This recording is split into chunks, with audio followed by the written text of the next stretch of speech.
இருட்ட கண்டா பயம் உண்டாவதே அது ஏன்? இப்படி ஒரு கேள்வியை ஒரு பெரியவர்கிட்ட கேட்டாங்க.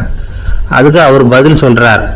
மனிதனுடைய ஆதிகால வாழ்க்கையில தொற்றி கொண்ட பயம் இது வேரூன்றி இருக்குது, இன்னமும் போகல. 50,000 வருஷங்களுக்கு முன்னாடி மனுஷன் குகைகள்ல வாழ்ந்தான். பகல்ல பயம் இருக்காது, ராத்திரியில மிருகங்கள் தாக்கும், கொல்லும், நிம்மதியா தூங்க கூட முடியாது. அதனால இந்த மனுஷனுக்கு இரவுன்னா மரணம், பயம் அப்படின்னு பழகி போச்சு. மனிதர்களுடைய எல்லா மனசையும் சேர்த்து மொத்தமா ஒரு மனசு உண்டு. மனிதர்களுடைய நினைவு இந்த மொத்த மனசுல பதிஞ்சிருக்கு, பரவுது. இந்த மொத்த மனசுல இருட்டு பற்றிய பயம் பதிந்து நீடிக்குது அப்படிங்கிறார் அவர். இந்த காலத்துல இரவை பகலாக்கிறதுக்கு எவ்வளவோ விளக்குகள்லாம் வந்தாச்சு. ராத்திரியிலேயும் மிருகங்கள் தாக்குங்கிற நிலைமை இல்லை. பாதுகாப்பான வீடுகள், விலங்குகளும் விலகி போயிட்டா, விலங்குகள்லாம் விலகி போயிட்டு வீடுகளும் பாதுகாப்பா இருக்குது. சரி, இருந்தாலும் அந்த பழங்கால பயம் இருட்டு பயம் இன்னமும் மனுஷனை விட்டு போகல. இன்னொரு விஷயம் என்னன்னா, இருட்டுல இருந்து வெளிச்சத்துக்கு வராத மனிதர்கள் இன்னைக்கு அதிகம். ஒரு ஆளு ஆத்துக்கு மீன் பிடிக்கிறதுக்காக போனான், இன்னும் விடியல. அதுக்குள்ள வலையை எடுத்துட்டு கிளம்பி போயிட்டான். வெளிச்சம் வர்றதுக்கு முன்னாடியே போய் சேர்ந்துட்டான். விடிகிற வரைக்கும் என்ன பண்றது? சும்மா கரையிலேயே உட்காந்து காலை ஆட்டிக்கிட்டு இருக்கிறான். காலில் ஏதோ ஒரு சின்ன மூட்டை தட்டுப்பட்டுது. இருட்டில் அது என்னன்னு சரியா தெரியல. மூட்டைக்குள்ள சின்ன சின்ன கல்லா நிறைஞ்சி இருக்குது. சும்மா பொழுது போகணுமேங்கிறதுக்காக இவன் அந்த மூட்டைக்குள்ள இருந்து ஒவ்வொரு கல்லா எடுத்து ஆத்துல வீசிக்கிட்டு இருக்கிறான். விடிகிற வரைக்கும் வேற வேலை இல்லைங்கிறதுனால இப்படி செஞ்சுக்கிட்டே உட்காந்துருக்கிறான். கிழக்க மெதுவா வெளிச்சம் தெரிய ஆரம்பிச்சது. பொழுது விடியறதுக்கான அறிகுறி. இதுக்குள்ள அந்த மூட்டையில இருந்த எல்லா கல்லையும் எடுத்து வீசி எறிஞ்சுட்டான். கடைசியா ஒரே ஒரு கல் மட்டும்தான் கையில பாக்கி இருந்தது. வெளிச்சம் வந்ததும் அந்த கல்லை பார்த்தான், அப்படியே திகைச்சு போயிட்டான். அடடா, இது வரைக்கும் தெரியாம தப்பு பண்ணிட்டோமே அப்படின்னு நினைச்சான். ஏன் தெரியுமா? அவன் கையில இருந்து வெறும் கல் இல்ல, விலை வசந்த ரத்தன கல். அது இருட்டுல என்னன்னு புரியாததுனால மூட்டையில இருந்த எல்லா ரத்தன கல்லையும் ஆத்துல வீசி எறிஞ்சிருக்கிறான். இப்போ அவனுக்கு அழுகே வந்துடும் போல இருந்தது. வாழ்க்கையை வசதி ஆக்கிக்கிறதுக்கான வாய்ப்பு அவனுக்கு இருந்தது. இருந்தாலும் இருட்டுல அதை இழந்துட்டான். அந்த வகையில அவனுக்கு கொஞ்சம் அதிர்ஷ்டம் இருந்திருக்குது. அதாவது ஏதோ ஒரு வகையில இருந்திருக்குது. அதனாலதான் அந்த கடைசி கல்ல எரியறதுக்குள்ள வெளிச்சம் வந்துட்டுது. பல பேருக்கு அந்த அளவு கூட அதிர்ஷ்டம் வர்றது இல்லை. எல்லாத்தையும் வீசினதுக்கு அப்புறம் தான் வெளிச்சம் வரும். என்னென்னு விவரம் தெரியாமலே எழுந்திரிச்சு வந்துருவாங்க. வாழ்க்கைங்கிறது ஒரு பெரிய புதையல். அதை புரிஞ்சிக்காம மனுஷன் அதை வீசி எரிஞ்சுக்கிட்டு இருக்கான் அப்படிங்கிறது தான் பெரியவங்க கருத்து. சில பேருக்கு புரிஞ்சுக்கிற நேரம் வரும், அதுக்குள்ள வாழ்நாள் எல்லாம் ஓடி போயிருக்கும். அதுக்கப்புறம் என்ன பண்றது? நம்மால் ஒருத்தன் கையில ஒரு சின்ன பையோட வந்துகிட்டு இருந்தான். பைய உள்ள ஏகப்பட்ட நகைகள், ரத்தன கல் எல்லாம் இருக்கு. வந்துகிட்டு இருந்தவன் திடீர்னு அந்த பைய அப்படியே ஒரு குளத்துல வீசி எறிஞ்சுட்டான். மகான்கள் தான் இப்படி பற்று இல்லாம இருப்பாங்க. என்னங்க இது, விலை மதிப்புள்ள அந்த பைய இப்படி குளத்துல வீசி எறிஞ்சுட்டீங்களே, இதுக்கு என்ன அர்த்தம் அப்படின்னு கேட்டார் அவன் கூட வந்தவர். அவன் மெதுவா இவர் காதோட காதா சொல்றான்.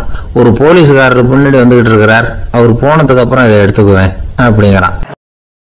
ஒரு சின்ன பையன் என்னை தேடிட்டு ஓடி வந்தான். ஒரு கதை சொல்லுங்கன்னா, சொந்தமா எதுவும் தெரியாத என்ன, உங்களுக்கு சொந்தமா எதுவும் தெரியாதுன்னு எனக்கும் தெரியும் அப்படின்னா. இந்த பையன் அடிக்கடி என்கிட்ட கதை கேட்கிறவன். அதனால என்னோட ரகசியம்லாம் அவனுக்கு அத்துப்படி. அதனால தான் அவ்வளவு தெளிவா அடிச்சு விடுறான். சரி, இப்ப என்ன செய்யலாம்னு, பழைய கதை ஏதாவது ஒன்று சொல்லுங்களேன்னா. உனக்கு கிருஷ்ணதேவராயரை தெரியுமான்னு. அவர்கிட்ட நேரில் பழக்கம் இல்லை, ஆனால் அவரை பற்றி புஸ்தகத்தில் படிச்சிருக்கேன்னா. சரி, இவன்கிட்ட மேற்கொண்டு பேச்சு கொடுத்தா நம்மளை ஒரு மாதிரி ஆக்கி விடுவான் அப்படிங்கிறத யூகம் பண்ணிட்டு அவனை உட்கார வச்சு கடைசி வரைக்கும் குறுக்க பேசக்கூடாது அப்படின்னு ஒரு கண்டிஷனையும் போட்டுட்டு அந்த கதையை சொன்னேன். ஒரு சமயம் கிருஷ்ணதேவராயர் சமஸ்தானத்துக்கு ஒரு பெரிய வித்வான் சேர்ந்தாராம். என்னோட போட்டி போடுறதுக்கு இந்த ஊரில் யாராவது இருக்கீங்களா அப்படின்னு சவால் விட்டாராம். அந்த ஊர்ல இருந்த பெரிய பெரிய வித்வான்லாம் இது ஏதா வம்பா போச்சுன்னு நினைக்க ஆரம்பிச்சிட்டாங்க. யாரும் அந்த ஆளோட போட்டி போடுறதுக்கு தயாரா இல்லை. எல்லாரும் நடுங்கிட்டு இருக்கிறாங்க. அந்த நேரத்துல ஒருத்தன் மட்டும் தைரியமா முன்னுக்கு வந்தான். அது யாருன்னா தெனாலிராமன்.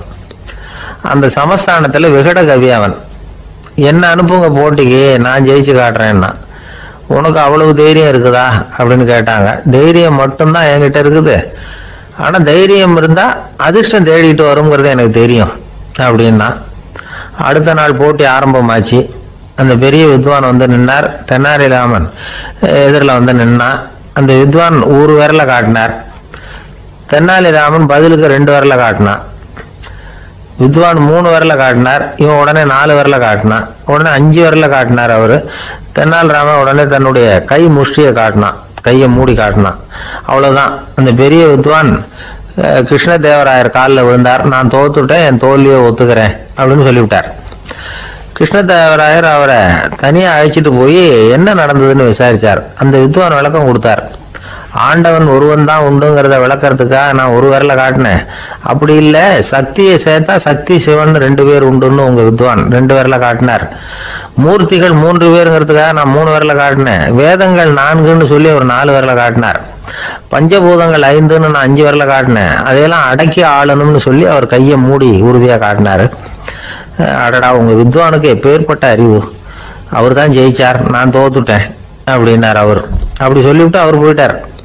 அதுக்கப்புறம் தெனாலிராமனை கூப்பிட்டு என்னப்பா நடந்தது அப்படின்னு கேட்டாராம். அதுக்கு தெனாலிராமன் விளக்கம் கொடுத்துருக்குறான். அவன் முதல்ல என்னை கொண்டுடுவேன்னு அந்த வித்வான் 1 விரல காட்டினான். உடனே ஒரு 2 கண்ணையும் தோண்டி விடுவேங்கிறதுக்காக நான் 2 விரல காட்டினேன். உனக்கு நாமம் போட்டுருவேன்னு சொல்லி 3 விரல காட்டினான். அதை அழிச்சிருவேன்னு 4 விரல காட்டினேன். உன்னை அரைஞ்சிருவேன்னு அவன் 5 விரல காட்டினான். நான் உங்களை குத்தி போடுவேன்னு சொல்லி கையை மூடி காட்டினேன் அப்படின்னா. இப்போ பாருங்க, ஜெயிச்சது யார்? தைரியம் மட்டும் இருந்துட்டா அதிர்ஷ்டம் தானா தேடி வருங்கிறது எவ்வளவு உண்மையா போச்சு. அதனால நாம எப்பவும் தைரியமா இருக்கணும்னு சொல்லிவிட்டு என் எதிரில் கதை கேட்டுட்டு உட்காந்துருந்த சின்ன பையனை பார்த்தேன். அவன் என்னை நிமிர்ந்து பார்த்தான். அவன் தன்னோட கை கால் 2ஐயும் ஒரு மாதிரியா என் முன்னால தூக்கி 20 விரல காட்டினான். எனக்கு ஒன்றும் புரியல. இதுக்கு என்னப்பா அர்த்தம்னு கேட்டேன். இதே கதையை இதுக்கு முன்னாடி என்கிட்ட 20 தடவை நீங்க சொல்லியிருக்கீங்கன்னு அர்த்தம் அப்படின்னா. 2 பேர் சுவாரஸ்யமா பேசிட்டு இருக்கிறப்போ குறுக்க புகுந்து தொந்தரவு பண்றதுக்குன்னே சில பேர் இருப்பாங்க. அது ரொம்ப இடைஞ்சலா இருக்கும். இதே மாதிரி மின்காந்தம் கூட குறுக்க புகுந்து தொந்தரவு பண்ணும். கடைசியில் அது ஒரு பெரிய இடைஞ்சல கொண்டாந்து விட்டுரும். சில வீடுகளில் கேபிள் கனெக்ஷன் இல்லாமல் சில தனியார் டிவி காட்சிகள் தெரியும். அதுக்கு என்ன காரணம்னா இந்த மின்காந்த குறுக்கீடு தான் காரணம். இதைத்தான் சுருக்கமாக இஎம்ஐ அப்படின்னு சொல்றாங்க. அதாவது எலக்ட்ரோ மேக்னெட்டிக் இன்டர்ஃபியரன்ஸ். இது ஏற்படக்கூடிய இடங்கள் எது எதுன்னு எடுத்துக்கிட்டா அது ஒரு பெரிய பட்டியலாகவே போயிடும். இந்த இஎம்ஐ தொந்தரவு வந்து கேபிள் டிவியில் மட்டும்தான் இல்லை, ராக்கெட் ஏவுதளத்தில் உள்ள ரேடார்கள், அங்கே உள்ள சில சக்தி வாய்ந்த தொலைத்தொடர்பு சாதனங்கள், விமான தளங்களில் உள்ள ரேடார்கள், கப்பல் தளங்களில் பொருத்தப்பட்டிருக்கக்கூடிய சக்தி வாய்ந்த ஆண்டனாக்கள், இப்படி நிறைய சொல்லலாம். காவல் நிலையங்களில் பயன்படுத்தப்படுகிற வயர்லெஸ் தொடர்பு சாதனங்கள் கூட ஓரளவுக்கு இந்த மின்காந்த அலைகளை வந்து வெளியிடும். நம்ம வீட்டில் உட்காந்துக்கிட்டு ரேடியோ கேட்டுக்கிட்டு இருப்போம் அல்லது டிவி பார்த்துக்கிட்டு இருப்போம். அந்த சமயத்தில் பக்கத்து தெருவில் ஒரு மோட்டார் சைக்கிள் அல்லது காரு, குறிப்பாக பெட்ரோல் இன்ஜின், அது போகிறப்போ அதில் உள்ள மின்காந்த மின்கலத்தில் வந்து, அதாவது மேக்னெட்டோ பேட்டரியிலிருந்து வெளிப்படுகிற மின்காந்த அலை இங்கே வந்து டிவியிலையும் ரேடியோவிலையும் கரகரப்பு உண்டு பண்ணும். சரி, இது வந்து பெருசா என்ன இடைஞ்சல உண்டு பண்ணிட போகுது அப்படின்னு நாம அலட்சியமா நினைக்கலாம். வயசானவங்களுக்கு மறதி நோயின்னு ஒன்று வரும்ல, அல்ஷமீர், அதாவது மூளையில் உள்ள செல்கள் வந்து செயலிழந்து போயிடுறது. அது செய்ய வேண்டிய வேலையை மறந்துடும். மனைவியே எதிரில் வந்து நின்னா கூட உன்னை எங்கேயோ பார்த்தது மாதிரி தெரியுதே அப்படின்னு சொல்லிட்டு இருப்பாங்க. அப்படி ஒரு மறதி. இந்த விசித்திரமான நோய்க்கு இதுவரைக்கும் மருந்தே இல்லைன்னு வேற சொல்றாங்க. இந்த மைக்ரோ ஓவன் அப்படின்னு சொல்லக்கூடிய சமையல் அடுப்புகள் கூட மின்காந்த அலைகளை வந்து வெளியிடுது. சமயத்தில் சில தொழிற்சாலைகளில் கூட பெரிய விபத்துக்களை இந்த இஎம்ஐ உண்டு பண்ணிவிடும். இதை பற்றி தீவிரமாக சிந்திக்க ஆரம்பிச்சதே ஒரு விபத்துக்கு பிறகுதான். அமெரிக்காவுக்கும் வியட்நாமுக்கும் இடையில போர் நடந்தது. அந்த சமயம் அமெரிக்காவுக்கு சொந்தமான விமானம் தாங்கி கப்பல் ஒன்று வியட்நாமை தாக்கிறதுக்கு தயாராக ஏவுகணைகளோட கடல்ல நிறுத்தி வைக்கப்பட்டிருந்தது. தற்செயலா அந்த பகுதியில் கப்பல் தொலைத்தொடர்பு பகுதிக்கு அருகில் ஊடுருவிய அந்த சக்தி வாய்ந்த ரேடியோ அலைகள் ஏவுகணையில் இருந்த மின்னணு சர்க்கியூட்டை பூர்த்தி செஞ்சு வச்சுட்டுது. அவ்வளவுதான், ஏவுகணை அங்கேயே வெடிச்சு சிதறி போச்சு. 130 பேர் அந்த இடத்துலயே உடல் கருகி செத்து போட்டாங்க. ஏகப்பட்ட பொருள்கள் நாசம். இந்த விபத்துக்கான காரணம் என்னங்கிறத உடனடியாக யாராலையும் கண்டுபிடிக்க முடியல. ரொம்பவும் கடுமையா முயற்சி பண்ணி கடைசியா கண்டுபிடிச்சாங்க இது இந்த இஎம்ஐ வேலை தான் அப்படின்னு. மின்னணு தொலைபேசிகள் இருக்கு, இதுல பேசும்பொழுது நம்ம காதை அதாவது செவியை ஊடுருவக்கூடிய மின்காந்த அலையானது மூளைக்கு போய் அங்க மூளை கட்டிகளை உருவாக்க ஊக்கம் கொடுக்குது அப்படின்னு வேற கண்டுபிடிச்சிருக்கிறாங்க. இந்த இஎம்ஐ ரொம்ப குறைஞ்ச மின்காந்த அழுத்தத்துல நமக்கு எந்த பாதிப்பையும் ஏற்படுத்துறது இல்லை. மின்காந்த அலைகள் அழுத்தத்தோடு இருக்கிற இடங்கள்ல ரொம்ப நேரம் இருந்தோம்னா நம்ம உடம்பின் வெப்பநிலை 2 டிகிரி செல்சியஸ் வரைக்கும் அதிகரிக்குதாம். அதனால வெப்பநிலையை சீராக்கிறதுக்கு இதய துடிப்பும் அதிகரிக்குது. இப்படிலாம் கண்டுபிடிச்சிருக்கிறாங்க. இப்பெல்லாம் இந்த மின்காந்த குறுக்கீடுகளை தடுக்கிறது எப்படி அப்படின்னு விஞ்ஞானிகள் யோசனை செய்ய ஆரம்பிச்சிருக்கிறாங்க. இந்த விஷயத்துல அலட்சியமா இருந்தோம்னா எதிர்காலத்துல நிறைய பேருக்கு இந்த ஞாபக மறதி நோய் வந்துடும். அப்புறம் அது ரொம்ப கஷ்டமா போயிடும். ஒரு குடும்ப தலைவர் தன் மனைவியை பார்த்து, யார் நீ, உன்னை எங்கேயோ பார்த்தது மாதிரி இருக்குது அப்படின்னு சொல்லிட்டு இருந்தார். உடனடியாக அவரை போய் பார்த்தேன். வாங்க டாக்டர்கிட்ட போகலாம் அப்படின்னு. அவர் என்னை தனியாக அழைச்சிட்டு போய் காதோட காதா மெதுவாக சொல்றார், இதை பார்ப்பா, என் கையில் பணம் இல்லாத போகலாம் அப்படி மறதி நோய் வந்துட்டது மாதிரி நடிச்சுக்கிட்டு இருப்பேன், அவ்வளவுதான், அதை நீ கண்டுக்காத அப்படின்னார். ஒரு அழகான கடற்கரை. சுற்றுலா பயணிகள் நிறைய பேர் அங்கே போகிறது வழக்கம்.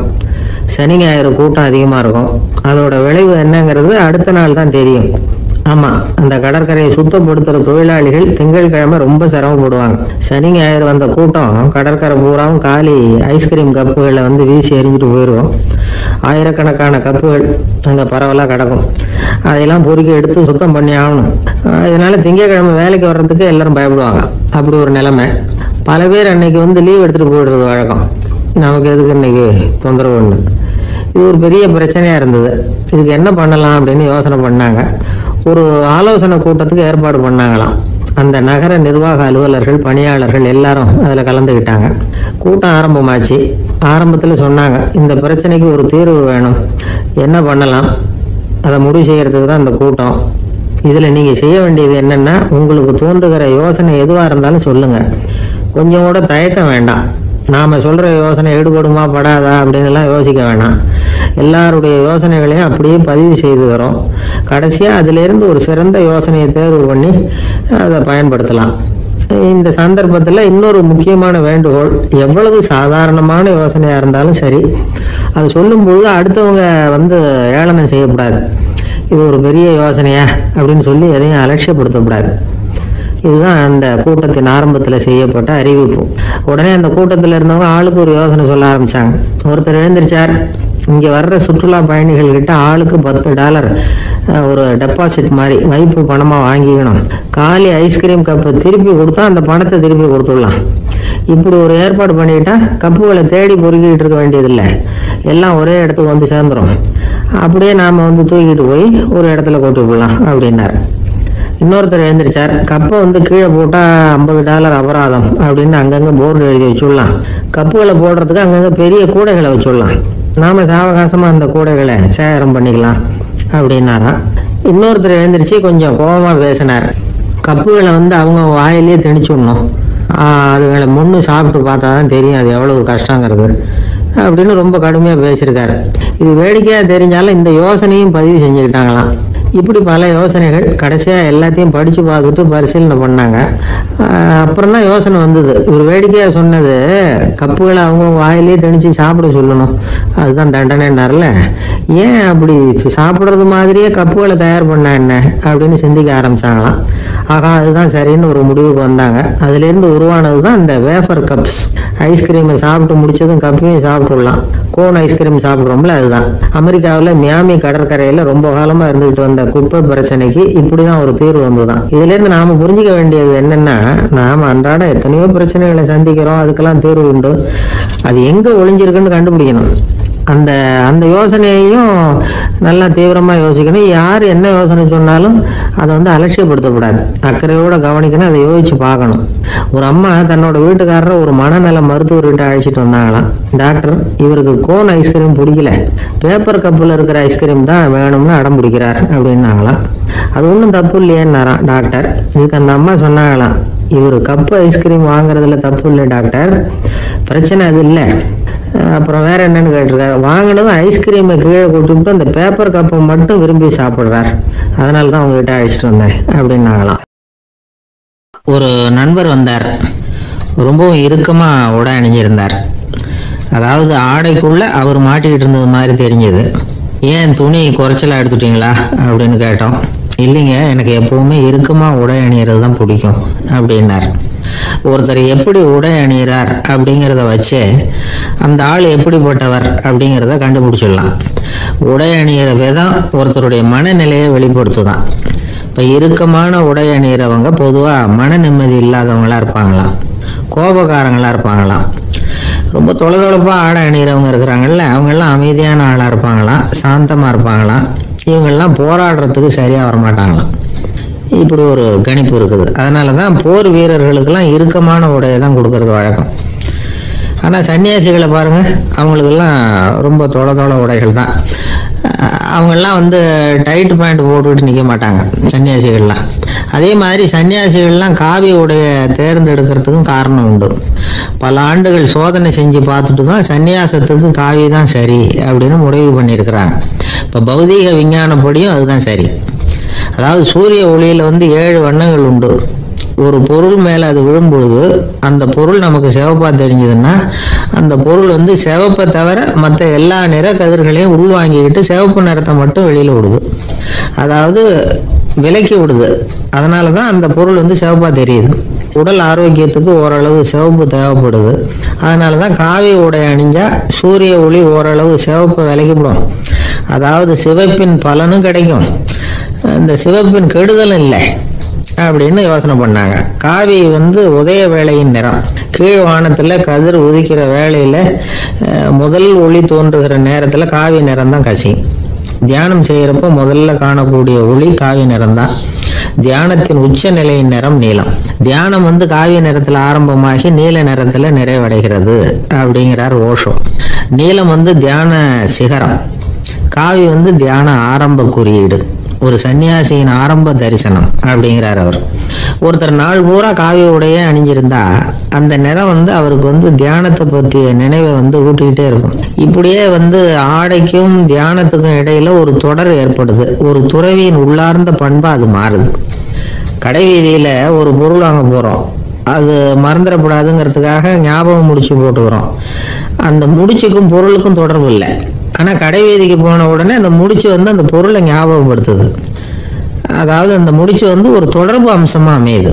அது மாதிரி தான் காவி உடையும். ஒரு துறவி நடக்கும் பொழுது, சாப்பிடும் பொழுது, குளிக்கும் பொழுது அவருடைய காவி உடை அவருக்கு ஞாபகப்படுத்திக்கிட்டே இருக்கும்.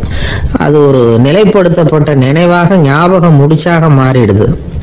காவி ஆடை இல்லைன்னா ஒருத்தரால் துறவியாக முடியாதுன்னு அர்த்தம் இல்லை. அதே நேரத்தில் காவி ஆடையால் ஒன்றும் பிரயோஜனம் இல்லை, அதில் ஒன்றும் அர்த்தம் இல்லை அப்படின்னு சொல்லிட முடியாது. இதுதான் உண்மை.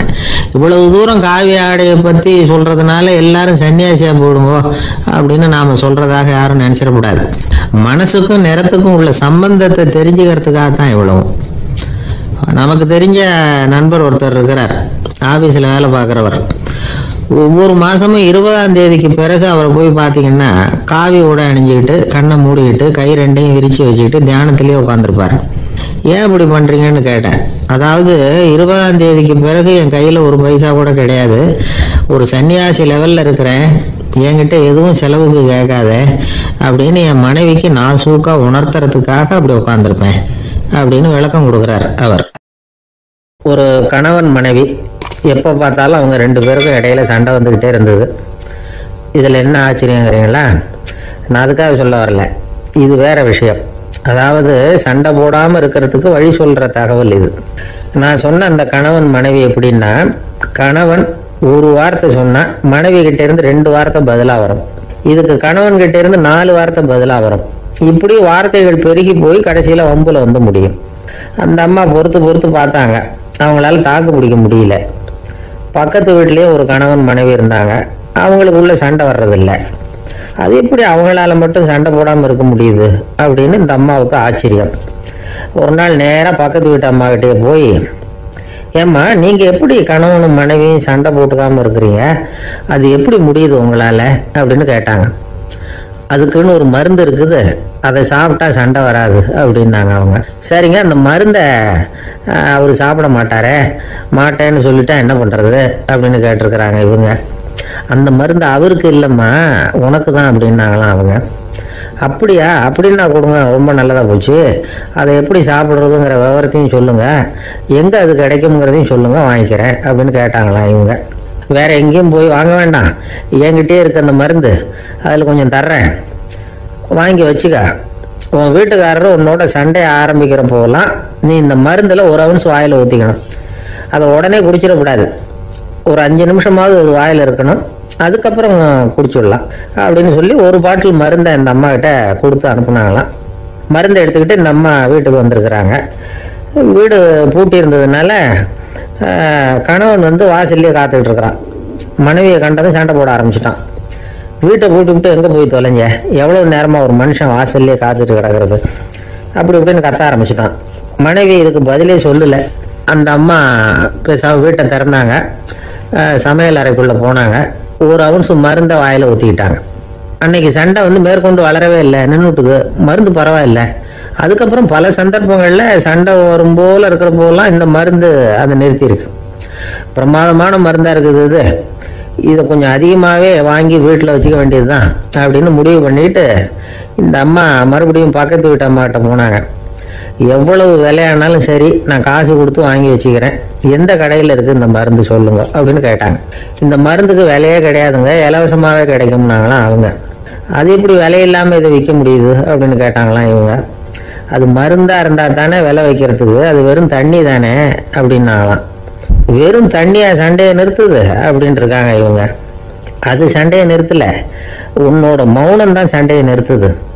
நீ வாயில் தண்ணியை வச்சுக்கிறதுனால எதிர்த்து பேசுறதில்ல, அதனால் உன்னுடைய கணவர் கோபம் வந்து சாந்தமாயிடுது அப்படின்னாங்களாம் அவங்க. இந்த கதையிலிருந்து சண்டையை நிறுத்துற மருந்து எதுன்னு தெரிஞ்சுக்கிட்டோம் இல்லையா. ஒருத்தர் என்ன பண்ணாரு, ஒரு பாட்டிலில் வந்து தண்ணியை ஊற்றி வச்சுக்கிட்டு அவர்கிட்ட வர்றவங்களுக்கெல்லாம் இதை சிபாரிசு பண்ணலாம்னு நினச்சிக்கிட்டு உட்காந்துருந்தார். ஒரு அம்மா வந்தாங்க. இதை கேட்டுவிட்டு இதையே ஒரு மருந்து மாதிரி கொடுக்கலாம்ங்கிறது அவர் முடிவு. அதனால் பாட்டிலில் தண்ணி அடைச்சி வச்சுக்கிட்டு அதில் கலருக்காக என்னத்தையும் ஒரு ஜீரகம் அது மாதிரி எதையாவது கலந்து வச்சுக்கிட்டு ஒரு மருந்து மாதிரி ஒரு பாவனையில் வச்சுக்கிட்டு உட்காந்துருக்காரு. யாராவது வீட்டில் சண்டைன்னா என்கிட்ட வாங்க மருந்து தரேன்னு. ஒரு அம்மா வந்தாங்க, எனக்கு என் வீட்டுக்காரருக்கும் அடிக்கடி சண்டை வருதுங்க அப்படின்ட்டு இருக்காங்க. கவலைப்படாதம்மா, நான் ஒரு மருந்து தரேன்னு சொல்லி வீட்டுக்குள்ளே போய் ஒரு பாட்டில் எடுத்து வந்து கொடுத்தாரு. பாட்டிலில் இருக்கிறது என்னங்கிறத சொல்லிவிட்டு அது பேரில் மரியாதை வராது இல்லையா, அதனால் சொல்லலை. அந்த அம்மா வாங்கிட்டு போனாங்க. 4 நாள் கழித்து திரும்பி வந்தாங்க. என்னம்மா வீட்டில் சண்டை நின்று போச்சான்னு கேட்டிருக்காரு இவர். அங்கே நின்று போச்சுங்க, இப்போ உங்ககிட்ட ஆரம்பமாக போகுதுன்னாங்களாம். என்னம்மா அப்படின்ட்டு இருக்காரு அவர் பயந்து போய். பின்ன என்னங்க, நீங்கள் என்ன மருந்து கொடுத்துருக்குறீங்க என்னங்க அப்படின்னாங்களாம் கோபமா. அது வெறும் தண்ணி தானே அப்படின்ட்டு இருக்காரு இவர். தண்ணியா இது, நல்லா பாருங்க அப்படின்னு அந்த பாட்டில் நீட்டினாங்களாம். இவர் வாங்கி பார்த்துருக்காரு. அப்புறம் தான் விஷயம் புரியுது அவருக்கு. இவர் கை தவறுதலாக அவங்க வீட்டில் இருந்த மண்ணெண்ணெய் பாட்டில் எடுத்து அவர்கிட்ட கொடுத்துருக்குறாங்க. அப்புறம் என்ன ஆகும், சண்டை வராமல். ஒரு சராசரி மனிதனுடைய இயல்பு என்ன, இன்பம் வந்தால் துள்ளி குதிப்பான், துன்பம் வந்தால் சோர்ந்து போய் ஒரு மூலையில் உட்காந்துருவான். இவன் தான் சராசரி மனிதன். ஆனால் ஒருத்தன் இன்பம் வந்தால் அதுக்காக மகிழ்ச்சி அடைகிறதில்ல, துன்பம் வந்தால் அதுக்காக சோர்ந்து போகிறதில்ல அப்படின்னு வச்சுக்கோங்க. அப்படி இருந்தால் அவன் சாதாரண ஆள் கிடையாது. ஒரு ஊரில் ஒரு ஞானி இருந்தார். அவரை தேடிட்டு ஒரு பெரியவர் வந்தார். ஐயா, ஞானத்தில் சிறந்த ஞானம் எது அப்படின்னு கேட்டாராம். இதுக்கு அந்த ஞானி என்ன பதில் சொன்னார் தெரியுமா? இன்பத்தினால மகிழ்ச்சி அடையாமலும் துன்பத்தினால சோர்வு அடையாமலும் இருக்கிறது தான் அந்த ஞானம், பெரிய ஞானம் அப்படின்னாராம். சரி சுவாமி, அப்படிப்பட்ட ஞானம் உங்களுக்கு எப்படி வந்ததுன்னு கேட்டிருக்காரு இவர். அதை நான் ஒரு கழுதைகிட்ட இருந்து கற்றுக்கிட்டேன் அப்படின்னாராம் அவர். இவருக்கு ஒன்றும் புரியல, ஒரு மாதிரியாக முழிச்சிருக்கிறார். இதை அவர் புரிஞ்சுக்கிட்டார். நீங்கள் நாளைக்கு காலையில் நம்முடைய ஆசிரமத்துக்கு வாங்க, புரிய வைக்கிறேன்னாராம். சரின்னு அவர் போயிட்டார். மறுநாள் காலையில் ஆசிரமத்துக்கு வந்து சேர்ந்தார். ஞானி அவரை கூப்பிட்டு உட்கார வச்சார். வாங்க வந்து இப்படி உட்காருங்க, கொஞ்சம் நேரத்தில் இந்த வழியாக ஒரு கழுதை போகும், அதை கவனித்து பாருங்கன்னாராம். இவருக்கு இன்னமும் ஒன்றும் புரியாமல் போச்சு, ஒரே குழப்பம். இருந்தாலும் அந்த ஞானி சொன்னது மாதிரியே உட்காந்துருக்கிறார். கொஞ்சம் நேரத்தில் இந்த வழியாக ஒரு கழுதை போச்சு. அது முதுக நிறைய அழுக்கு மூட்டைகள், அதை சுமந்துக்கிட்டு போகுது. ஒரு செலவு தொழிலாளி அதை ஓட்டிகிட்டு போகிறார். கொஞ்சம் தூரத்தில் ஒரு ஆறு இருக்குது. அங்கே போய் துணியெல்லாம் சுத்தப்படுத்திக்கிட்டு சாயந்தரமாக திரும்பி இந்த வழியாக வருவாங்க. ஞானி சொன்னது மாதிரியே இந்த பெரியவர் அழுக்கு மூட்டையை சுமந்துக்கிட்டு போகிற அந்த கழுதையை கவனித்தார். கழுதை போயிட்டுது. அதுக்கப்புறம் ஞானியை திரும்பி பார்த்தார். இப்போ அந்த ஞானி சொன்னார், சாயந்தரம் வரைக்கும் நீங்கள் இங்கேயே இருக்கணும்னார். அதே மாதிரி இவர் இருந்தார். சாயந்தரமாக அந்த ஞானி சொன்னார், ஐயா இப்போ கொஞ்ச நேரத்தில் அந்த கழுதை இந்த வழியாக திரும்பி வரும், அதையும் கவனித்து பாருங்கன்னார். இவரும் கவனித்து பார்க்குறார். கழுதை வந்தது. அது முதுகில் சலவை செய்யப்பட்ட துணி மூட்டை. அது பாட்டுக்கு சுமந்துக்கிட்டு போய்கிட்டு இருக்குது. பெரியவருக்கு ஒன்றும் புரியல, பொறுமை இழந்துட்டார். சரி சுவாமி, இந்த கழுதைக்கும் உங்கள் ஞானத்துக்கும் என்ன சம்பந்தம் அப்படின்னார். இப்போ அந்த ஞானி விளக்கினார், ஐயா இந்த கழுதை இதே மாதிரி தினமும் காலையில் அழுக்கு மூட்டைகளை சுமந்துக்கிட்டு ஆற்றுக்கு போகுது, மாலையில் வெண்மையான சுத்தமான துணிகளை சுமந்துக்கிட்டு திரும்பி ஊருக்கு போகுது. காலையில் இது போகும்பொழுது முதுகில் அழுக்கு மூட்டைகளை சுமந்துக்கிட்டு போகிறோமேங்கிற வருத்தமும் அதுக்கு கிடையாது. சாயந்தரம் திரும்பி வரும்பொழுது சுத்தமான துணிகளை சுமந்துக்கிட்டு வர்றோமேங்கிற மகிழ்ச்சி அதுக்கு இல்லை. இதை பார்த்து தான் நானும் அது மாதிரி ஞானத்தை கற்றுக்கிட்டேன் அப்படின்னாராம். அதனால் யார் கற்றுக் கொடுக்குறாங்க அப்படிங்கிறத விட எதை கற்றுக்கிறோம் அப்படிங்கிறது தான் முக்கியம். ஒரு சினிமா பார்க்குறோம், ஒரு அருவி கொட்டுறது மாதிரி காட்சி வருது, தண்ணீர் வழியுது. படம் முடிஞ்சதும் பார்த்தீங்கன்னா அந்த திரை என்ன நனைஞ்சு போயாருக்கும். ஒரு தீப்பிடிச்சு எரியிற காட்சியே சினிமாவில் பார்க்குறீங்க, காட்சி முடிஞ்சதும் அந்த வெண் திரையே கருகி போயாருக்கும். படத்தில் வர்ற தண்ணீரும் நெருப்பும் அந்த திரையை பாதிக்கிறது இல்லை.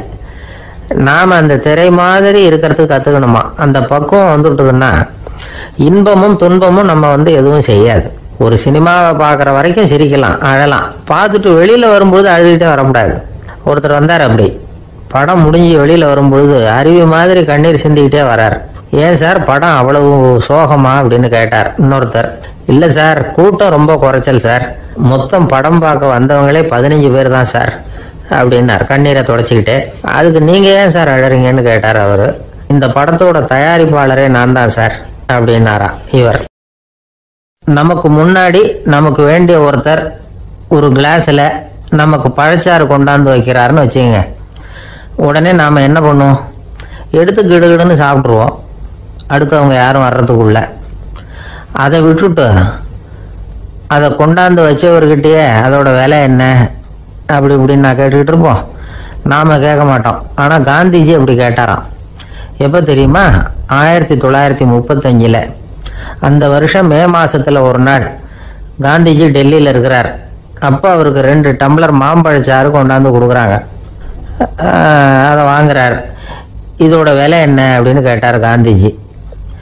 யாருக்கிட்ட கேட்டாருன்னா மனுபென் காந்திகிட்ட கேட்குறார். அவங்க தான் கொண்டாந்து கொடுக்குறாங்க. காந்திஜிக்கு உதவி செய்யறதுக்காக அவர் கூடவே இருந்தவங்க அவங்ககிட்ட தான் கேட்குறாரு. காந்திஜி சும்மா வேடிக்கைக்காக இப்படி கேட்குறாருன்னு நினச்சிட்டாங்க அந்த அம்மா.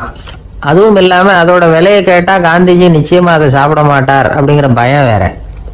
அதனால் அந்த அம்மா பதில் எதுவும் சொல்லாமல் கம்முன்னு இருந்துட்டாங்க. கொஞ்ச நேரம் ஆச்சு. அந்த பழச்சாறு வச்ச இடத்துல அப்படியே இருக்குது, வச்ச இடத்துல வச்சபடியே இருக்குது. காந்திஜி அதை சாப்பிடவே இல்லை. மனுபென் காந்தி பார்த்தாங்க. மெதுவாக காந்திஜி கிட்ட போய் அதை சாப்பிடுங்களேன் அப்படின்னாங்க. பழச்சாறு விலை என்னன்னு கேட்டேன், அதுக்கு பதில் இல்லை. அது முதல் தப்பு. பதிலை எதிர்பார்த்திருந்தும் அதை பற்றி விசாரிக்கலை, அது 2வது தப்பு. இப்படி 2 தப்புகளை பண்ணிவிட்டு என்கிட்ட இதை சாப்பிடுங்கன்னு சொன்னால் அது எப்படி அப்படின்னு கேட்டாராம் காந்திஜி. மனுபென் காந்தி என்ன சொல்கிறதுன்னு தெரியாமல் திகைச்சு போய் நின்றுக்கிட்டு இருந்தாங்க. காந்திஜி தொடர்ந்து சொன்னாராம், இப்போ என் முன்னாடி வச்சிருக்கிற இந்த பழச்சாறு விலை சுமாராக ஒரு ₹1/2 இருக்கும். அது அந்த காலத்து மதிப்பு. இந்த பழச்சாறு இல்லாமல் கூட என்னால் இருக்க முடியும். ஆனால் அவசியமான பொருள்களை வாங்கிறதுக்கு கூட சக்தி இல்லாத மக்கள் இந்த நாட்டில் நிறைய பேர் இருக்கிறாங்க. அப்படி இருக்கிறப்போ எனக்கு என்னத்துக்கு இந்த விலை உயர்ந்த பானம்? இதை இப்போ நான் சாப்பிட்டா என் உடம்பு வேணும்னா ஆரோக்கியமாகலாம், ஆனால் என் மனசு அமைதி அடையாது. எனக்கு என்னுடைய உடல் ஆரோக்கியத்தை விட மன ஆரோக்கியம்தான் முக்கியம். அதனால் இதை நான் சாப்பிட மாட்டேன், எடுத்துகிட்டு போயிடு அப்படின்னாராம். அந்த சமயத்தில் ஒரு அகதி பொண்ணு 2 குழந்தைகளோட காந்திஜியை பார்க்கறதுக்காக வந்தது. வணக்கம் சொல்லிச்சு. காந்திஜி உடனே தனக்கு முன்னாடி இருந்த பழச்சாற்றை எடுத்து அந்த பொண்ணுகிட்டையும் குழந்தைகள்கிட்டையும் கொடுத்து சாப்பிட சொன்னார். அவங்க அதை வாங்கி ரொம்ப சந்தோஷத்தோடு சாப்பிட்டாங்களாம். அதை பார்த்த காந்திஜி முகத்தில் ஒரு புன்னகை, ஒரு பரவசம், ஒரு திருப்தி, அவர் மனசு நிறைஞ்சிருந்தது. அப்போ அவர் சொன்னாராம், ஆண்டவன் எனக்கு எப்பவும் சரியான சமயத்தில் கை கொடுப்பாருங்கிறது அதுக்கு இதுதான் அத்தாட்சி. நான் ஒரு இக்கட்டான சூழ்நிலையில் இருக்கிறப்ப கூட கடவுளின் கருணையால் அந்த சூழ்நிலை என்னை பாதிக்கலை. என் கூட இவ்வளவு நாள் பழகியும் கூட இங்கே இருக்கிறவங்க எனக்கு அதிக விலை உள்ள பழரசத்தை கொடுத்தாங்க. ஆனால் சரியான நேரத்தில் அதை சாப்பிட வேண்டியவங்களை என்கிட்ட அனுப்பி வச்சு என்னை சந்தோஷப்படுத்தினார் கடவுள், அவருக்கு நன்றி அப்படின்னாராம் மகாத்மா காந்தி. உடல் ஆரோக்கியத்தை விட மன ஆரோக்கியம்தான் எனக்கு முக்கியம்னு சொன்னார் பாருங்க. நாம் எல்லாரும் மனப்பூர்வமாக இன்னைக்கு சிந்திச்சு பார்க்கணும். இந்த காலத்தில் எல்லாரும் அப்படியா நினைக்கிறாங்க? எனக்கு தெரிஞ்ச ஒருத்தர் இருந்தார். தினமும் காலையில் ஒரு காபி சாப்பிட உட்கார்ற நேரத்தில் பக்கத்து வீட்டுக்காரர் வந்து சேருவார் கரெக்டாக. உடனே அவரும் தனக்குன்னு வந்திருக்கிற காப்பியை எடுத்து மனப்பூர்வமாக பக்கத்து வீட்டுக்காரர்கிட்ட கொடுத்துருவார். அதுக்கப்புறம் அவருக்காக வேற காப்பி போட்டு கொண்டாந்து கொடுத்தாலும் வேண்டான்னு சொல்லிடுவார். ஆண்டவனா பார்த்து சரியான நேரத்தில் அவரை எங்கள் வீட்டுக்கு தினமும் அனுப்பி வைக்கிறார் அப்படிம்பார். ஏன் அப்படி சொல்கிறீங்க அப்படின்னு கேட்டோம் ஒரு நாள். அதுக்கு அவர் சொல்கிறார், எனக்கு என்னோட உடல் ஆரோக்கியம்தான் முக்கியம். இதை கடவுள் புரிஞ்சுக்கிட்டு எங்கள் வீட்டு காப்பியை சாப்பிட்றதுக்கு தினமும் அடுத்த வீட்டுக்காரனை அனுப்பி வைக்கிறார் அப்படின்னார் அவர். ஒரு நீதிமன்றம், அங்கே ஒரு கொலை வழக்கு சம்பந்தமாக விசாரணை நடந்துக்கிட்டு இருக்குது. அந்த வழக்கறிஞர் ரொம்ப தீவிரமாக வாதாடிக்கிட்டு இருக்கிறார். தன்னுடைய கட்சிக்காரர் நிரபராதிங்கிறது அவருக்கு நல்லா தெரியும். அதனால தான் அவர் சார்பாக வாதாடுறதுக்கே ஒத்துக்கிட்டார். அப்படி அவர் மும்முரமாக வாதாடிக்கிட்டு இருக்கிற சமயத்தில் அவசரமாக தந்தி ஒன்று வந்து சேர்ந்தது. அதை வாங்கி படித்து பார்த்தார். அதுக்கப்புறம் அதை மடித்து தன்னுடைய கோட்டு பையில் வச்சுக்கிட்டு தொடர்ந்து வாதாட ஆரம்பிச்சிட்டார். பேசி முடித்தார். அதுக்கப்புறம் அங்கே கோர்ட்டில் இருந்த சக வக்கீல்கள் அவர்கிட்ட வந்தாங்க. தந்தி ஒன்று வந்தது, என்ன விஷயம் அப்படின்னு விசாரிச்சாங்களாம். அப்போ அவர் சொல்லியிருக்கிறார், ஊரில் சிகிச்சைக்காக போயிருந்த என்னுடைய மனைவி இறந்து போனதாக தந்தி வந்திருக்குது அப்படின்னாராம். மற்ற வக்கீல்களுக்கு அதிர்ச்சி. என்னங்க இது, மனைவி இறந்ததை விட கேஸு முக்கியமாக உங்களுக்கு அப்படின்னு கேட்டிருக்கிறாங்க. இறந்து போன என் மனைவி மறுபடியும் திரும்பி வர போகிறதில்ல. ஆனால் என்னுடைய கட்சிக்காரர் ஒரு கொலை வழக்கில் மாட்டிக்கிட்டார். அவரும் நிரபராதி. அவர் உசுரை நான் காப்பாற்ற வேணாமா? இதுதான் என்னுடைய கடமை அப்படின்னாராம். இப்படி இவர் சொன்னதும் எல்லாரும் அப்படியே தகைச்சு போய் நின்றுட்டாங்களாம். சரி, கடமைக்கு முக்கியத்துவம் கொடுத்த அந்த வழக்கறிஞர் யார் தெரியுமா? அவர் தான் இரும்பு மனிதர் சர்தார் வல்லபாய் பட்டேல். குஜராத் மாநிலத்தில் 1875 அக்டோபர் 31 அன்றைக்கு ஜாவேரி பாய் அப்படிங்கிறவருக்கு 4வது பிள்ளையா அவர் பிறந்தாராம். இந்த ஜாவேரி பாய் யார் தெரியுமா? ஜான்சி ராணி லட்சுமி பாய் போர் படையில் ஒரு வீரராக பணிபுரிஞ்சவர். இளம் வயசில் வல்லபாய் பட்டேல் ரொம்ப சிரமப்பட்டு படிச்சிருக்கார். விடாமுயற்சி வெற்றியை கொடுத்தது. கல்லூரியிலையும் காலடி வச்சார். அதுக்கப்புறம் வக்கீல் பட்டத்தையும் வாங்கினார். பிரிட்டிஷ் ஆட்சி நடந்துகிட்டு இருந்த சமயம் குஜராத்தை சேர்ந்த பர்டோலி தாலுகாவில் விவசாயிகள் மேலே அரசாங்கம் திடீர்னு நில வரியை வசதி விட்டு தான். ஏழை விவசாயிகள் ரொம்ப கஷ்டப்பட்டுருக்காங்க. அரசாங்கம் வரி செலுத்தாத விவசாயிகளின் நிலங்களை எல்லாம் ஜப்தி செஞ்சுதான். அரசாங்கத்தை எதிர்க்கிறவங்களெல்லாம் கைது பண்ணி சிறையில் அடைச்சுட்டாங்களாம். சில பேர் வீடு வாசல் ஆடு மாட்டையெல்லாம் விற்று கூட வரி கட்ட வேண்டிய நிலைமைக்கு ஆளாயிட்டாங்க. வழக்கறிஞர் வல்லபாய் பட்டேல் நில வரியை உடனே ரத்து பண்ணணும் அப்படின்னு பம்பாய் கவர்னருக்கு ஒரு கடிதம் எழுதினார். எந்த பலனும் இல்லை. உடனே எல்லா விவசாயிகளையும் அணி திரட்டினார். அதுக்கு தானே தலைமை தாங்கினார். சத்தியாகிரகம் நடத்தினார். அந்த பகுதியில் எந்த வேலையும் நடக்கலை. வேற வழி இல்லை. ஆட்சியாளர்கள் உடனே வரியை ரத்து பண்ணாங்க. சிறையில் இருந்தவங்களெல்லாம் வெளில விட்டாங்க. 1928 ஆகஸ்ட் 6 சர்க்காருக்கும் விவசாயிகளுக்கும் இடையில ஒரு உடன்பாடு ஏற்பட்டது. அதுக்கப்புறம் தான் நிலைமை சரியா போச்சான். வல்லபாய் பட்டேலின் பொது சேவையை பாராட்டின பொதுமக்கள் அவருக்கு சர்தார் அப்படிங்கிற பட்டத்தை கொடுத்தாங்களாம். சர்தார்னா தலைவர் அல்லது தளபதினு அர்த்தம். இரும்பு மனிதர்னு இவருக்கு பேர். இருந்தாலும் நகைச்சுவை உணர்வும் இவருக்கு நிறைய உண்டு.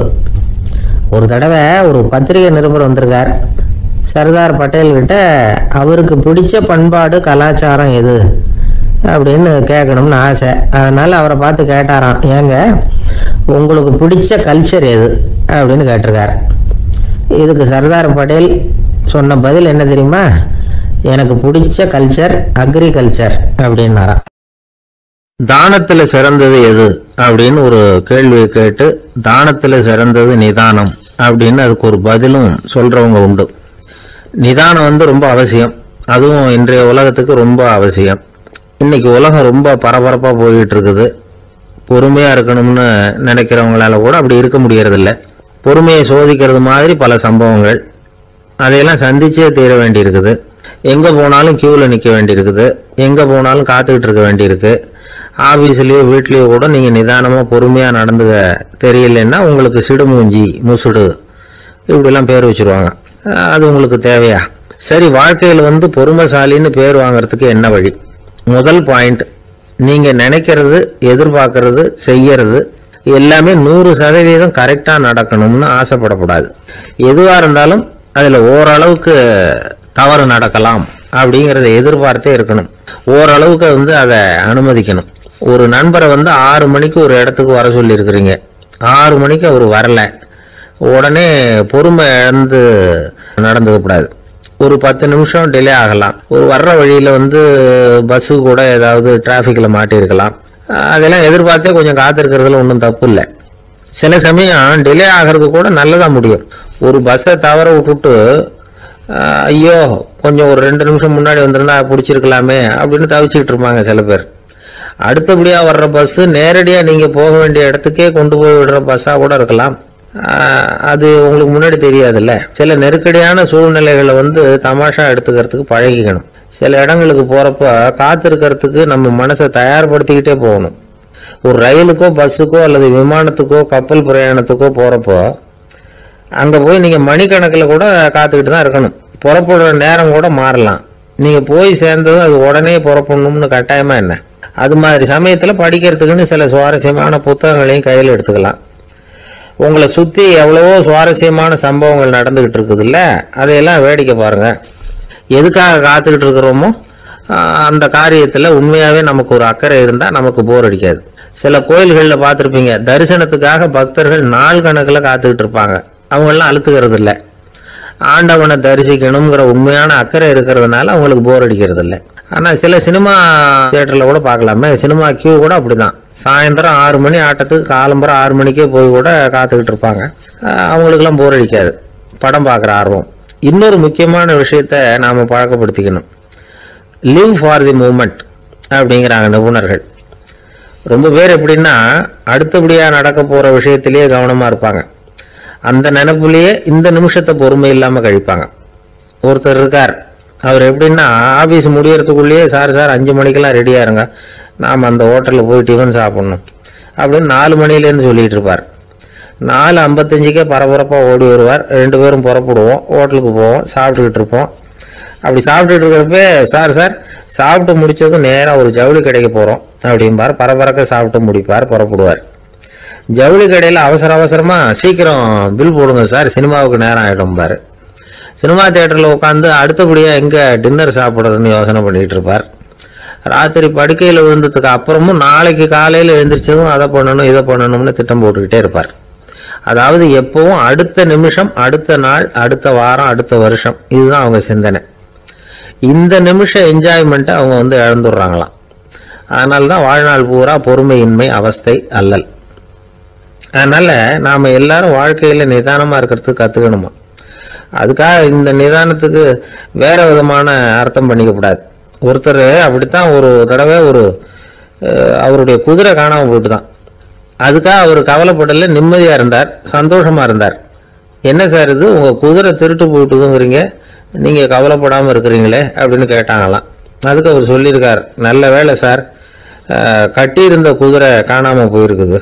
நான் அது மேலே உட்காந்துருக்கிற சமயம் அது காணாமல் போயிருந்ததுன்னா, திருட்டு போயிருந்ததுன்னா நானும் சேர்ந்துல காணாமல் போயிருப்பேன் அப்படின்னாராம். எவ்வளவு நிதானமான ஆள் பாருங்க. ஒருத்தர் வேகமாக நடந்து போறார். கடத்தெருவில் ஒரு ஸ்வீட்டு கடையை பார்க்குறார். உடனே சடன் பிரேக் போட்டது மாதிரி நிற்கிறார். ஒரு ஸ்வீட் வாங்கி சாப்பிடலாமேன்னு மனசு சொல்லுது. டாக்டர் வேணாம்னு சொல்லியிருக்கிறார், உடம்புக்கு ஒத்துக்காது, அதனால் அது வேணாம்னு சொல்லுது அறிவு. இவர் மனசு சொல்கிறத கேட்கல, அறிவு சொல்கிறபடி கேட்குறார். அதனால் மறுபடியும் வேகமாக அங்கேருந்து நடந்து போயிடுறார். அவர் நல்ல மனுஷனுக்கு அறிவும் இருக்குது, உணர்ச்சியும் இருக்குது. எதுக்கு எடுத்தாலும் உணர்ச்சி வசப்பட்டுக்கிட்டு இருக்கக்கூடாது, அறிவு வசத்தில் நாம் இருக்கணும். அப்போ தான் நாம் நல்லபடியாக வாழ முடியும். இல்லைன்னா அவஸ்தை தான். மகாபாரதத்தில் சந்தனுன்னு சொல்லி ஒரு அரசன் வர்றான். அவன் ஒரு சமயம் அறிவு வசப்படாம உணர்ச்சி வசப்படுறான். அதாவது ஒரு நாள் கங்கை கரையில ஒரு அழகான பொண்ணை பார்க்கறான். இவனுடைய மனசு அவகிட்ட போயிடுது. அவளை கல்யாணம் பண்ணிக்கிறதுக்கு ஆசைப்படுறான். அந்த பொண்ணு சரின்னு சம்மதிக்கிறா. ஆனா ஒரு நிபந்தனை போடுறா. அந்த நிபந்தனைக்கு சம்மதம்னு சொன்னாதான் உன்னை கல்யாணம் பண்ணிக்குவேன்னு சொல்றா. சரி, அவ போட்ட நிபந்தனை என்ன தெரியுமா? இது மாதிரி நான் உங்க மனசு புண்படுற மாதிரி எந்த காரியம் பண்ணாலும் நீங்க என்ன ஏன்னு கேட்கக்கூடாது, நான் செய்யற காரியத்தை தடுக்கவும் கூடாது. அப்படி நீங்க செஞ்சா அடுத்த கடமை நான் உங்களை பிரிஞ்சு போயிடுவேன். இதுதான் அந்த பொண்ணு போட்ட நிபந்தனை. சந்தன அரசன் இந்த நிபந்தனையை ஒத்துக்கலாமா? இதை அறிவுபூர்வமா யோசிச்சிருந்தா இதுக்கு கட்டுப்பட்டுக்க மாட்டான். இந்த நிபந்தனைக்கு நான் சம்மதிக்க மாட்டேன்னு தான் சொல்லியிருக்கணும். ஆனா அவன் அந்த நேரத்துல உணர்ச்சி வசத்துல இருந்தான். அதனால நீ என்ன சொன்னாலும் சரின்னு ஒத்துக்கிட்டான். அவளை கல்யாணம் பண்ணிக்கிட்டான். இதனால என்ன ஆச்சு? 7 பச்சை இளம் குழந்தைகளை பிறந்த உடனே அவன் கங்கையில தூக்கி எறிஞ்சி கொல்லக்கூடிய கோர காட்சியை இவன் ஒண்ணு முன்னாடி ஒன்னா பார்க்க வேண்டியதா போச்சு. கடைசியில 8வது குழந்தை பிறந்ததுன்னா அவனுடைய அறிவு மேலோங்குது. அந்த கொடிய செயலை தடுத்து நிறுத்துறான். அந்த 8வது குழந்தை தான் பின்னாடி பீஷ்மர் ஆகிறார். ஒரு பக்தி பிரசங்கத்துல ஒரு பேச்சாளர் இந்த விஷயத்தை சொல்லிவிட்டு இன்னொரு விஷயமும் சொன்னார். அது என்னன்னா, சந்தனும் மன்னன் அறிவுக்கும் உணர்ச்சிக்கும் நடுவில் அகப்பட்டு தவிச்சதுனால அவன் வம்சத்துல வந்த கௌரவர்கள் உணர்ச்சி வசப்பட்டாங்க, பாண்டவர்கள் அறிவு வசப்பட்டாங்க அப்படின்னு சொன்னார். மனுஷனுக்கு உணர்ச்சியை விட அறிவு மேலோங்கி இருக்கணுங்கிறது சரிதான். ஆனால் அந்த அறிவை எப்படி உபயோகப்படுத்துறோங்கிறது முக்கியம். ஒருத்தர் சொன்னார், சார் இன்னைக்கு கோயம்புத்தூர்ல ஒரு கல்யாணம், அதுக்கு நான் போக முடியலேன்னு நினைக்கும் போது மனசுக்கு ரொம்ப வருத்தமா இருக்குது சார் அப்படின்னார். ரொம்ப உணர்ச்சி வசப்பட்டார். அதுக்காக கவலைப்படாதீங்க சார், ஒரு வாழ்த்து தந்தி கொடுத்துருங்களேன் அப்படின்னார் இன்னொருத்தர். அது எப்படி சார் முடியும்னார் அவரு. நான் தானே சார் கல்யாணம் மாப்பிள்ளை அப்படிங்கிறார் அந்த ஆள்.